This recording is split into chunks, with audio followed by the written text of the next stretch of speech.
Imagine living in a world where every step you take, every word you speak, and every prayer you whisper could lead to your arrest or even your execution. A world where Christians gather in hidden rooms, deep beneath the streets of Rome, afraid of the soldiers patrolling above them. A world where the church has just lost its greatest leader, Saint Peter, crucified for his unshakable faith.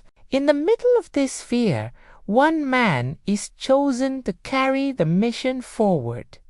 Not a warrior, not a nobleman, not someone seeking power, just a humble disciple named Linus, a man whose quiet courage would guide Christianity through some of its darkest days. Linus didn't seek leadership. Leadership found him. When Peter was martyred, the early believers turned to Linus, the one person Peter trusted enough to continue his work. And in the shadows of persecution, Linus accepted the impossible responsibility of leading a faith that the empire was trying to erase. This is the story of the man who held the church together when it was close to breaking. The second pope? The forgotten pillar of the early Christian world.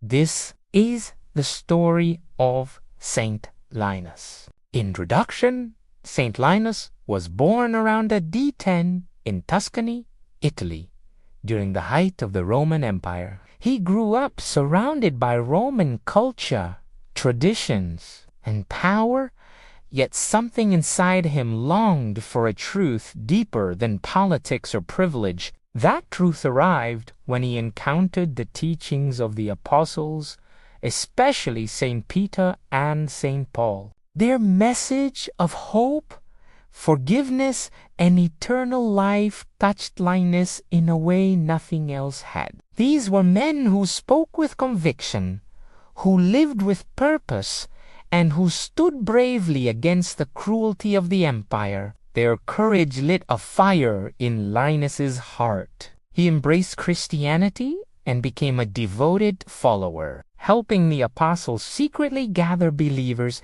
and protect the young church. Linus wasn't loud, but he was steady. He wasn't famous, but he was loyal. And in a time when every Christian risked death, loyalty meant everything. Because of his humility and unwavering faith, Linus became one of the most trusted companions of the apostles, a man prepared not by ambition, but by service. Little did he know that one day, after Peter's martyrdom, he would become the next leader of the Christian world. Linus came from a respected Roman family. As a young man, he traveled to Rome for education, where he was first exposed to a new faith, spreading quietly through the city, Christianity. It wasn't loud, it wasn't powerful, it was simply a faith of hope and truth. Linus met St. Paul and St. Peter during their missionary work in Rome. Their teachings struck him deeply. Despite knowing the risks, he accepted baptism and devoted himself to serving the apostles. His intelligence, calm nature, and strong moral character made him a trusted companion in the early Christian community. Linus joined the church during a terrifying time. Nero, the Roman emperor, had launched brutal persecutions against Christians. Followers of Christ were hunted, arrested, and executed. He saw the arrests. He saw the fear. He saw the martyrdom of countless believers. And yet he stayed. Linus worked silently behind the scenes, organizing small Christian gatherings, delivering messages between believers, and helping Peter maintain unity in a church constantly under attack. In Nat 67 St. Peter, the first pope was imprisoned and later crucified in Rome before his death. Tradition says Peter appointed Linus to guide the church after him. Why Linus? Because he was loyal. He was steady. He understood the dangers.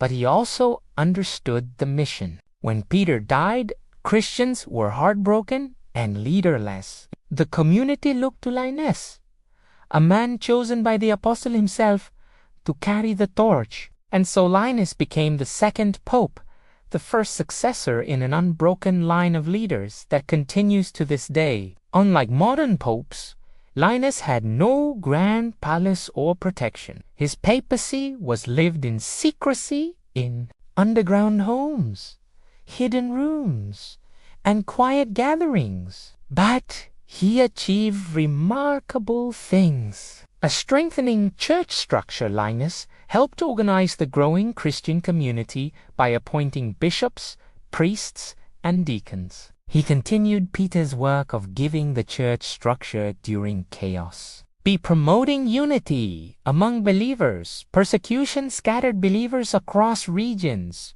Linus worked tirelessly to keep the faith united. He ensured apostolic teachings were preserved, not distorted. See, protecting the sacred teachings, Linus helped maintain order during Christian gatherings. Early writings attribute to him the rule that women should cover their heads during worship, a sign of reverence in the early church. Working alongside Paul's followers. Linus collaborated closely with those connected to St. Paul. In fact, Linus is mentioned in the Bible itself, -2 Timothy 4:21, where Paul sends greetings from him. This proves he was a trusted member of the apostolic circle. The exact details are uncertain, but many traditions say Linus, like Peter and Paul, was eventually martyred for the faith. He died around AD 76 after nearly a decade of leading the church through persecution and uncertainty. He was buried near St. Peter in the Vatican, a place that later became one of the holiest sites in Christian history. St. Linus may not be as widely known as Peter or Paul, but without him, the church may not have survived its earliest and darkest days. He was the bridge between the apostles and the generations that followed, a man who chose courage over fear, unity over division, and faith over death. His leadership ensured that Christianity continued to grow from small, hidden gatherings to the global faith it is today. So the next time you think of the popes who shaped history, remember the quiet hero who carried the church after Peter?